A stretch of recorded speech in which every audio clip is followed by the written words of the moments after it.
Aloha, my name is Rachel, and I'm here with my brother Nate, and we are here today to discuss discernment, which is the ability to have good judgment. Discernment, okay. Yeah. And I was going to kind of just intro with a story about this particular subject. I believe it was 2014. I was visiting the big island of Hawaii with my 17-month-old daughter, and I was pregnant 4 months with my son. At that particular time, I believe that I was watching a lot of news. There was a lot of climate change information. There was a lot of doom and gloom, and I had existential dread about, the state of the world, state of our future. And Nate, I went to you kind of in desperation. I may have been chill in the moment, but I wanted to know. I was like, please tell me the good guys win. Please tell me that everything's going to be okay. Do you have any information or any tidbits that you can remind me that life isn't going to be the apocalypse? And at that point, you were kind of in the throes of depression and disconnected from Keylontic science stuff because it takes so much energy just to even think about, and that's how you it does. Yeah, just to process. And at that point, you were processing other things, but you still had some great information. And one of those was, you said, you were like, yes, things have shifted for the better. The good guys are winning. And if you take away anything, just take away this little diagram. It's the questions for discernment. You can apply it to any area of your life. You can apply it to any person. And I just wanted to go over these, what are they, 10, 12, 13? I think it's 13 questions, yeah. 13 questions. Yeah. Doesn't matter who you are, where you live, what do you believe. This is just a tool that's super vital in discerning information, knowledge, and, just energies in general. So, Nate, do you want to kind of describe it? Yeah, I think this is a really great bite-sized chunk of information to digest. And one thing that I like best about it is that I have received a lot out of it to be able to guide my own self and just see the encryption in any information out there or any person out there. And one thing that really stands out for me is that I got these questions. I believe they showed up in the Voyager's book, perhaps in pieces. There was a Yahoo e-group that no longer exists that had several thousand people on it in the late 2000s. But that's kind of where I found these, is as a supplement resource to be able to augment and assist my own ability to understand what truth is and where I can find it and where I can detect it. When encountering this information in the past, I was really, really blown away by the fact that it's presented by Guardians, and that Guardians were saying they encourage you to ask these questions in relation to their teachings, as well as the teachings, ideas, and opinions of others. So let's start with question 1. We can go through them and just elaborate on them a little bit. So who does this information source appear to be? That's very clear, right? Typically, if it's a person telling you something, if it's a politician, might not be their words, might be coming from a large structure of very manipulated wording. If it's a friend of yours, if it's a family member, if it's someone who wants something from you, it's very clear to identify just who the information source appears to be, right? Mm-hmm. And then the second question, what are they telling me?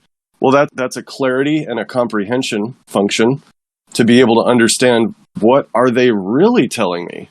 And do they know what they are talking about? Number 3, because this is like keen perception. Like they might be saying something, but what is that message? And what do I perceive it to be, right? Yep. And also number 3, I've been guilty at many times in my life about talking about something that I don't really understand yet. So it's an important self-reflection for me that if we're going to discuss something, my intent and my goal is precision and education. and knowledge. So simplifying ideas, which is one reason why discussing this stuff with you helps me to simplify my understandings of what it means. Because I can talk about it in 1,000 million words in my head all day long, but being able to explain it to myself and to share it is how those ideas are crystallized and something that becomes a part of us, right? Yeah. Yeah. And then four is an honesty question. Are they saying what they really mean? Because deception is always a possibility in any communication. Yeah, there's a book, Say What You Mean. It's about nonviolent communication, where a lot of times people will disguise that they, maybe their agenda with jokes or with some sort of manipulative wording that you were saying. Are you saying what you mean? So one, who is it? Two, what are they telling me? Do they know what they're talking about? And then, are they saying what they mean? Right? That's 4. And then 5, what's their motivation? 5, where might their motivation be coming from? So this is an other awareness practice where I must put my consciousness into someone else's body to understand what their motives might be. Or, which I can speculate on. I don't really know. I can also ask them for clarity, right? Yeah. Because everyone has a motive for telling us this, including, for example, let's talk about guardians. Guardians obviously have an agenda, right? Their agenda is awakening. Whereas intruder agendas, the intention is to break, to confuse, to seduce, and to destroy. So those are agendas anyone can have, right? A guardian agenda is much like a parent allowing a child to play and make their own mistakes with minimal guidance, not trying to control the child, but give them guidance so they can grow up to be a mature, self-guided, self-empowered person as well.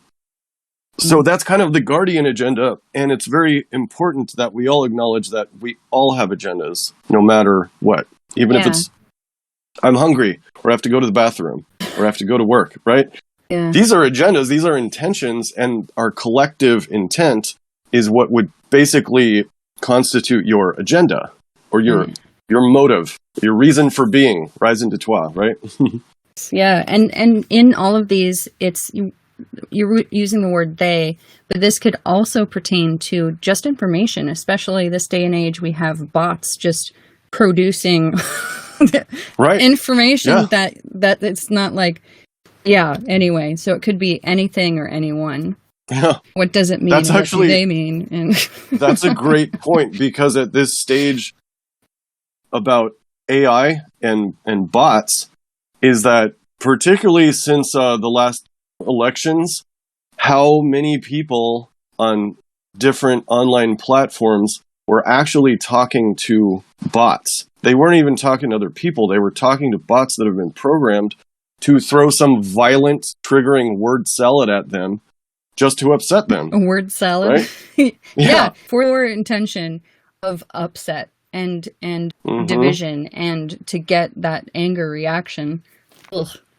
So gross. Anyway. Which does kind of dovetail into both questions 7 and 8 is what are they hoping I believe and why would they want me to believe this thing?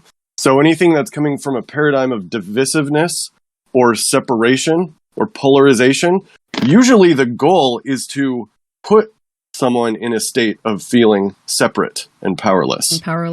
Right? And then as a guardian agenda, what are they hoping I believe? And why would they want me to believe this thing? Much like your children, you're hoping that they hear the wisdom you have to share and they listen and apply it to things like, if you're going to hold scissors, don't run at full speed through the room, please, Yeah, those safety things. Those are words of wisdom. And then all the following questions are really about precision of what I can do with the information. So number 9, what are they trying to motivate me to do with my personal power? To discover and embrace it within myself or surrender it elsewhere in worship and obedient subservience? Ooh, so good. Right? Oh, yeah, I know. Just the heebie-jeebies. Yeah, you could do either one and you have a choice with the information you're receiving. That's good. And then 10 and 11 are kind of two parts of the same coin, you could say, which one is a positive question and one is a negative discernment question. If they are trying to help me, what are they trying to help me achieve? And how could believing this thing empower me? And really, to discover both sides of it, both questions have to be asked. And the follow-up question 11 is, if they are covertly trying to mislead me, how might I be harmed in believing them? If I don't ask both of these questions, I can't find the balance in between, right? The balance between the two extremes. So important for everyone to have and to know and to practice. Yeah, I do too. I do too. It's been important for me, at least. Yeah. So the description is the art of asking the right questions in all circumstances is an invaluable tool for advancing understanding, which we all know is love, self, and other awareness. And personal empowerment. So 10. And then, okay, number 12. Are they inspiring me to lead through my own spiritual power and wisdom? Or are they seducing me to believe that I am personally powerless and so must blindly follow an external power source to save me? That's a big one. Yeah. That's really prevalent in a lot of our reformed religious teachings and the distortions that exist in those. Even modern materialist contemporary earth science. As much as I love the work of Carl Sagan, for example, and the book he wrote, Pale Blue Dot, it does help put in a greater context that Earth is this tiny little speck of dot in this vast universe that's moving through the solar system at incredible speed. Although that, if it's a materialistic perspective with those ideas, it can lead us to feel insignificant and personally powerless. Because what really can one little human do on this little speck, if that's our perception, right? Yeah. So, no slight against Carl Sagan. Love that guy. Yeah, he's a genius. There is a more expanded view that I prefer, where I realize that everything I do can be an empowering experience, and I can contribute that encryption to the rest of the world and the rest of the universe, even, from my little spot on Earth. Yeah. That's empowerment. And it's not arrogance. It's just understanding that all creatures are amazing. And then 13, if I believe this thing, the number 13 in Jinshin Jutsu is all about love and the heart chakra. So if I believe this thing, will it assist me in becoming a more awakened, aware, loving, kind, responsible, strong, spiritually alive, intelligent, wise, compassionate, whole, and effective human being? Those are a lot of good words. Elevated emotional words. Yep. Yeah. Yeah, going back to what you were saying about we've been through some dark times in our life, where for myself, I found it difficult to bring this stuff up because I spent so much time learning it. And I understand that it's considerable effort for anyone to partake in contemplating any of this stuff. So these days, if someone is willing to listen, I think the best I have to offer is the idea of the law of one, contemplating that, working with that, and then questions for discernment would be the top two things that I would offer for someone to play with on their own and define what those might mean for them and have a more empowered experience in doing so. Yeah. So I like that this is a little short soundbite kind of style thing that you wanted to bring up. I think this was really valuable. Yeah, it was really valuable for me in that time. And you were even able to share, even though you kind of were shrouded in darkness in that time of your life. And it was very helpful, especially, removing myself from these information outlets such as mainstream news. That in itself is just a manipulation on all spectrums, the left, the right, the middle, whatever. Anyway, and remind us one more time, the law of one, for anyone who's just listening to this. Yeah, the law of one, we can put a slide on here too. The simplest way that I can iterate it is that it is a conscious energy reality. One can accept where my conscious focus knowing is that I am all and we are one. Everything is made out of source. Everything returns to source. Everything resides within the source. And the law of one is accepting that energy reality. And how it manifests for me is I tend to be a lot more patient if I believe that everything and everyone is made out of divine same shit. essence, right? The same shit. The same divine shit. You know. Yeah. In fact, there's also, so the law of one is commonly known in our collective consciousness as a series of books that were channeled in the 80s. And there is a free website with a lot of study material on it. So we can link that as well. In general, I think staying away from things that, if it approaches dogma, then it's probably a little too much information, or if it's like aggressive, you need to know this. Well, maybe not. Yeah. I recommend and I encourage people to think about it and work with it a little bit because I really enjoy the idea. And it leads to a direct experience in my life of having a greater awareness. And much like we were talking about earlier, thoughts that we used to struggle with, like the concept of climate change and all these bad things that are happening in the world. If you're coming from it from a contracted worldview or a 3D worldview, where the only thing that can see what I'm looking out externally on the world is through my own ego, and that's the only thing I'm using, then it looks bleak. It's very, very challenging to find happiness under that perception. Mm-hmm. And with the law of one, it expands my awareness to think of very large problems in a greater, more expanded, more encompassing way. Yeah. So that the solutions of how I can adjust my beingness and my personal power is much easier to do. It's easy, and this brings up for me death and transformation. Oh yeah, so the earth is going through this cycle. The show goes on.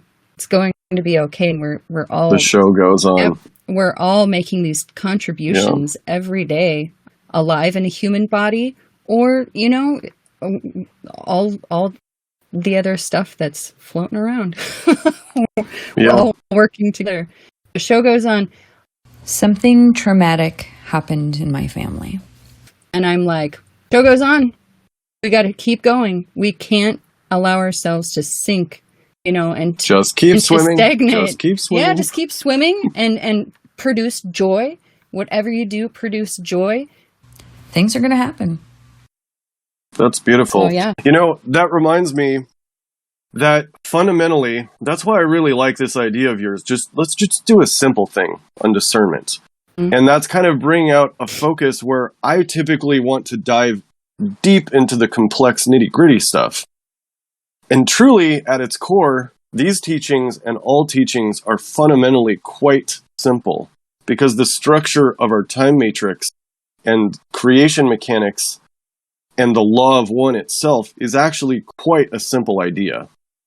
Complexity is a function of density. So the further we go down into density, the more separate, the more structured, and the more complex things appear. Mm. Whereas we go up in density, unity, freedom, the idea of consciousness, and oneness are natural components of that. Effortless. Effortless, yes. Yeah, that's in Jinshin Jitsu, just connecting kind of these other concepts. When you are in harmony, you're living in an effortless reality, where if your attitudes are harmonized, that's beautiful. Yeah, it's so beautiful. So Mary Burmeister was the woman that brought Jinshin Jitsu teachings from Japan to the U.S. and created all the textbooks and diagrams. But it's all about harmonizing the negative attitudes, worry, fear, anger, grief, and trying too hard, frustration, or pretense. Harmonizing that allows you to experience reality effortlessly. no matter what happens, if we're in harmony, it's great. And I think that's kind of the goal of a lot of these teachings around the world. It's just like when you hit that flow, things will be easy, even though they are quite complex. Yeah, that's really also the intent and the function of the freedom teachings, as well as most other healing modalities, is that it's providing a model with a bit more precision, but the goal essentially is healing the distortions in my own template so that I can express myself freely. Expressing freely. Yep. I love it. Well, yeah, I think this was a sweet little mini chat. It was shorter than an hour and 15 minutes, so it might be more digestible. Yeah, maybe a little bite-sized thing might be more digestible to other people too, other than hearing us go down like 12 different wormholes over an hour. Yeah, I mean, like TikTok. This is just one or two or three or some. I don't know. With like TikTok and Instagram, like if it's anything more than 15, I'm not going to stick around to see the show.